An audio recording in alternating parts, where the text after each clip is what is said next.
Baik, kita mulai dengan skill yang pertama. Ya, ini adalah strategi SRM skill, di mana menurut Armstrong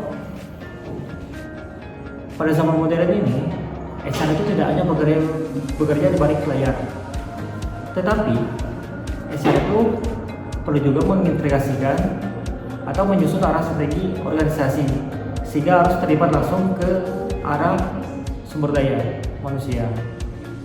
Contohnya ini, saat perusahaan ingin mengekspansi ke tempat yang baru, tentunya HR itu membuat beberapa rencana penyusunan strategis, baik itu dari pelatihan, manajemen, ataupun rekrutmen untuk jangka panjang.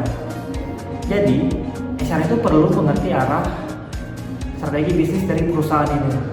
Lalu, HR itu mengintegrasikan kebijakan SDM ini untuk mendukung visi perusahaan, sehingga membuat perusahaan itu lebih maju ke depannya. Selanjutnya adalah fungsi skill. Banyak orang mengira jika HR itu hanya berfokus pada manusia saja. Padahal HR itu juga harus paham mengenai angka.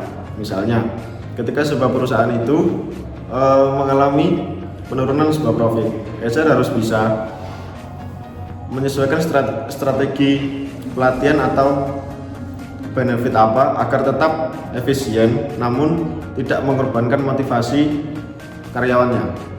HR juga harus mampu membaca laporan keuangan dasar, menghitung ROI pelatihan, bahkan terlibat dalam menyusun anggaran tahunan untuk pembangunan SDM. Kalau HR bisnis, maka setiap kebijakan yang dibuat bisa lebih realistis mendukung pertumbuhan perusahaan. Ketiga adalah problem solving skills. Di dunia kerja, masalah pasti selalu ada. Konflik antar tim, atasan yang tidak komunikatif, atau karyawan yang burnout. HR harus mempunyai kemampuan untuk tidak hanya memadamkan api, tapi juga mencegahnya muncul lagi. Caranya, pertama, kenali masalah. Kedua, gali akar penyebabnya. Ketiga, rancang solusi yang berkelanjutan.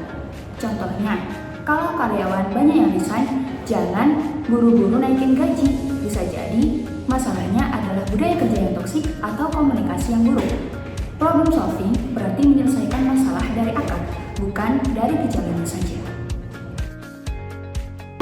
Baik, selanjutnya ialah analytical and critical skills. Di era data sekarang, semua keputusan sebaiknya diambil berdasarkan bukti dan data. Sebagai HR, kita harus bisa menafsirkan data dan bukan hanya mengandalkan perasaan. Misalnya, sebuah tim di perusahaan sering datang terlambat. Sebagai HR, kita tidak bisa menyimpulkan bahwa mereka ini malas. Perlu kita evaluasi apakah mereka ini memikul beban kerja yang berlebih atau jam kerja mereka yang tidak fleksibel. Critical thinking juga dibutuhkan saat HR dihadapkan pada dua pilihan sulit, misalnya memotong biaya pelatihan atau mempertahankan kualitas. HR yang kritis mampu mengevaluasi resiko dari setiap opsi dan memilih opsi yang memberikan dampak positif untuk jangka waktu yang panjang.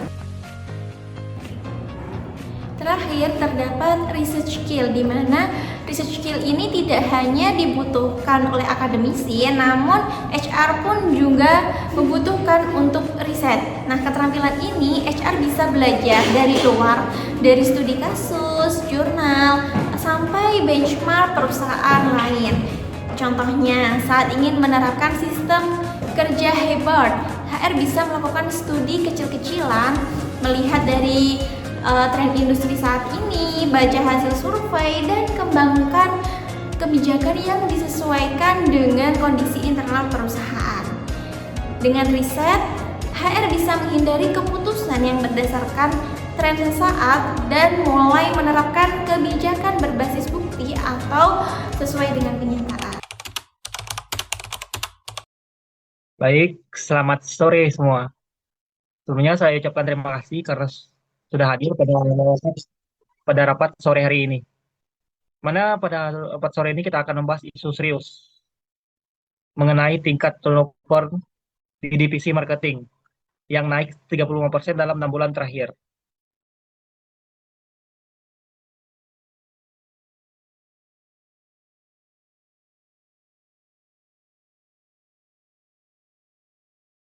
Performa tim dan biaya rekrutmen. Nah, saya ingin berdiskusi dengan kalian mengenai pendekatan strategis untuk mengatasi masalah ini. Coba pakai semua keterampilan HR yang kalian miliki. Mari kita mulai dengan analisis data.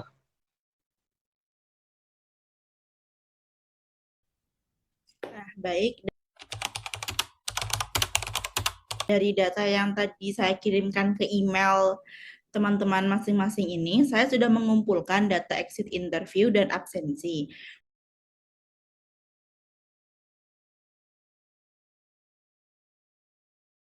Mayoritas resign mereka ini karena beban kerja yang berat, kurang apresiasi, dan jam kerja yang tidak fleksibel.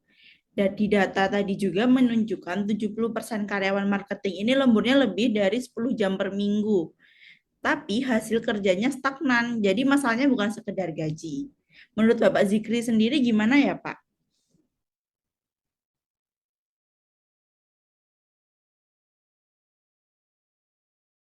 Menarik. Jadi kita tidak boleh langsung ambil kesimpulan. Kita perlu menganalisis lebih dalam mengenai permasalahan ini. Apakah ada faktor lain yang berperan, Ibu Elo? Nah, betul Mas. Tadi saya juga bandingkan dengan divisi yang lain. Marketing ini paling tinggi tingkat stresnya, tapi paling rendah engagement-nya.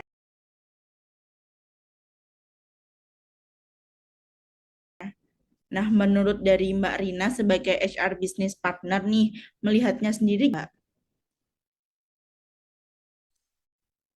Kalau melihat data dan hasil diskusi informal, masalah utama itu ada di budaya kerja dan kurangnya penghargaan. Jadi, saya sarankan kita buat FGD dengan tim marketing untuk gali lebih dalam. Selain itu, juga kita bisa merancang program apresiasi bulanan. Bagaimana? Tapi kalau misalkan kita apa menambah program, pasti ada biaya tambahan. Bagaimana dampaknya ke anggaran tersebut menurut Mbak Preti?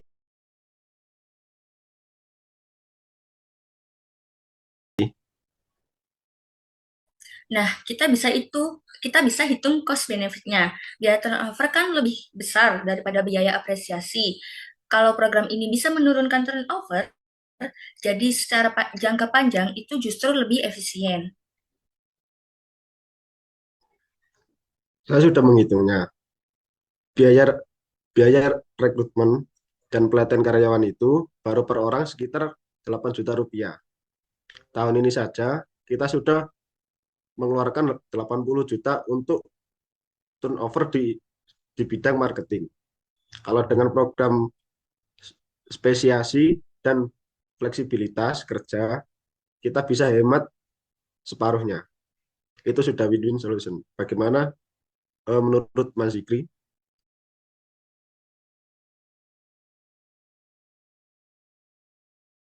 Menurut saya sudah setuju dengan pendapat dari Mas Rapli. Mana kita harus memastikan strategi untuk online perusahaan dengan visi perusahaan, di mana menjadi perusahaan dengan kreatif, dengan tim yang bahagia dan produktif.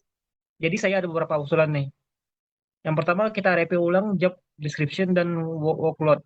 Yang kedua kita implementasi sistem hybrid untuk marketing.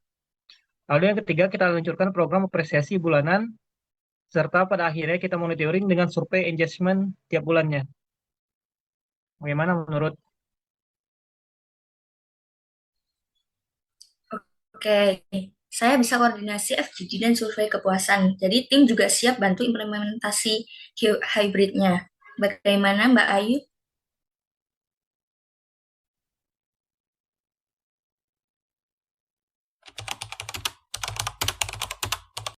Baik. Setelah saya melakukan riset ke beberapa perusahaan sejenis, mereka menerapkan hybrid dan program apresiasi turnovernya itu turun rata-rata 25%.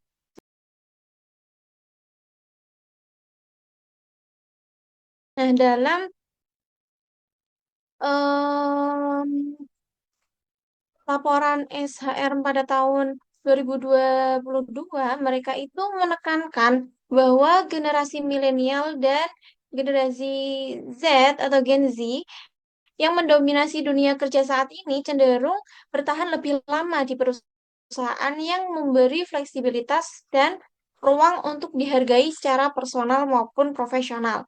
Nah, mereka ini bukan cuma ingin digaji, tapi juga merasa ingin dihargai dan dilibatkan dalam hal apapun. Nah, kemudian saya juga menemukan riset dari Human Capital Trends Deloitte yang bilang bahwa well-being dan fleksibilitas kerja kini menjadi dua faktor utama dalam retensi.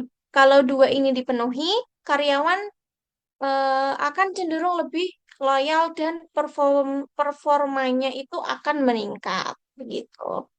Menurut Mbak Ella gimana? Menurut saya kalau dari ide dan pendapat Bu Ayu ini sebenarnya masuk akal banget ya, dan dari saya sendiri pun juga bisa membantu untuk benchmarking ke perusahaan yang sudah sukses dalam menerapkan sistem yang serupa. Jadi saya siap membantu untuk analisis datanya agar program atau program serupa yang ingin kita jalankan ini bisa berjalan itu lebih lancar, lebih sesuai, dan tidak asal-asalan gitulah Pak sekiranya. Menurut Pak Zikri gimana? Baik, mungkin kita jadwalkan lagi ya terhadap kunjungan virtual dan gali insight lebih dalam lagi. Sebelumnya saya minta tolong kepada Mbak Ayu untuk tolong buat laporan mengenai riset dan rekomendasi kebijakan dari perusahaan ini.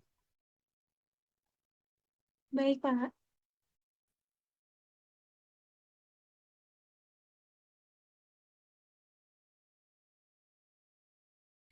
Oh iya, kepada Pak Zikri dan Bu Rina, mungkin habis ini bisa menemui kepala divisi marketing ya untuk diskusi, kita gali lebih dalam dari mereka dengan wawancara apakah selain faktor-faktor yang kita sebutkan di atas ini ada penyebab lainnya yang mungkin hanya diketahui oleh divisi mereka.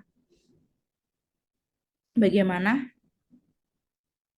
Baik, mungkin nanti saya akan berbicara dengan Bu Dina selaku dari tim analisis data, di mana kita akan berdiskusi mengenai turnover di tim Bu Dina ini.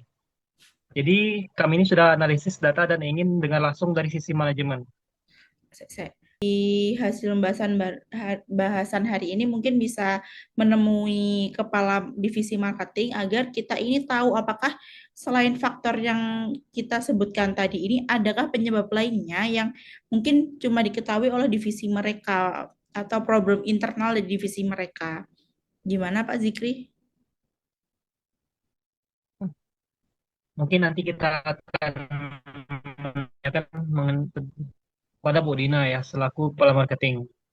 Mana kita kita diskusikan tentang turnover di tim ini. Jadi bagaimana kita sudah menganalisis data dan ingin dengar langsung dari sisi manajemen. Mungkin kepada Bu Dina. Baik Pak Zikri, berarti nanti bisa dihubungkan dengan kepala divisi marketing ya melalui Pak Zikri dan Bu Dina. Mungkin bisa penutup Bapak.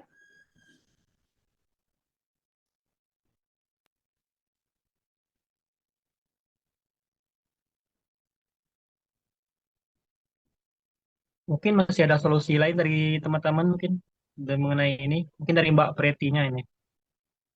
Bagaimana?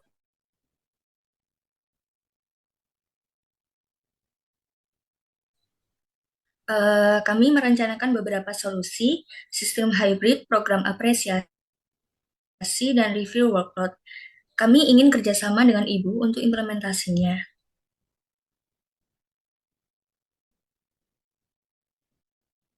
Boleh sekali Bu Rina, mungkin nanti program-program yang Ibu tadi usulkan bisa kami carikan data yang sesuai. Mungkin kita bisa analisis dengan program serupa ini perusahaan mana saja yang sudah menjalankan dan apakah itu efektif untuk mengurangi turnover karyawan ini.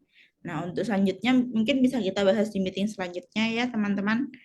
Silakan Pak Zikri.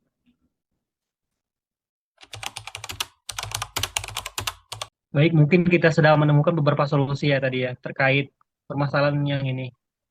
Mungkin seperti yang dikatakan Bu Elo, selanjutnya kita akan membahas lebih lanjut lagi mengenai solusi-solusi yang akan ada setelah kita menganalisis data tersebut.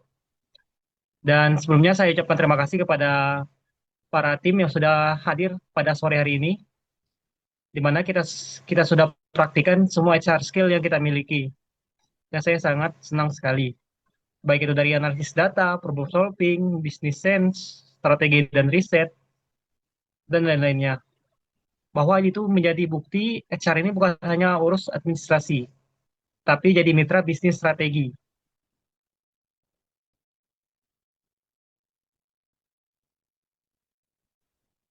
Baik, memang setiap keputusan yang kita ambil itu harus berbasis dengan data dan riset. Jadi bukan berdasarkan asumsi kita sendiri begitu. Dan jangan lupa, empati dan komunikasi itu tetap menjadi kunci dalam menyelesaikan masalah sumber daya manusianya. Dengan perhitungan yang matang, inovasi HR itu bisa berdampak lebih nyata ke profit perusahaan. Baik, kita sendiri siap untuk monitoring dan mengevaluasi hasilnya setiap bulan. Baik, sekali lagi saya ucapkan terima kasih. Mari kita wujudkan lingkungan kerja yang sehat dan produktif.